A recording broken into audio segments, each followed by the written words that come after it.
দুর্গাপুরের এই মন্দিরে দিনরাত ঘটে অলৌকিক কাহিনী। মন্দিরের পাশে রয়েছে এক পুকুর, যেখানে মা ভোরবেলায় স্নান করেন। এটাই হচ্ছে মায়ের ঘাট। মা এদিকে থেকে যাবে চান করতে, আমি কিন্তু সিঁড়িটাতে ওখানে বসে থাকবো। মা কিন্তু ওইখানে যাবে, যে নিয়ে আমাকে ডাকবে, বলবে আয় আয়। তখন আমি বলবো না না আমি ডুবে যাব।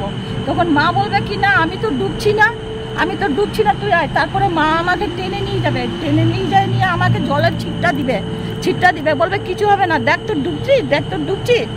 এই মায়ের হচ্ছে গল্প। মাকে যে লোকে ভালোবাসবে তার কাছে মা কিন্তু নিশ্চয়ই যাবে।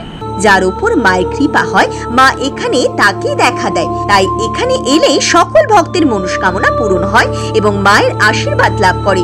দুর্গাপুরের এই জাগ্রত মন্দির রয়েছে মেন গেটের সামনেই, যেটি তামলা শ্মশান কালী নামে পরিচিত। স্ক্রিনে দেওয়া নাম্বারে কল করে আপনারা সহজেই চলে আসতে পারেন এই মন্দিরে।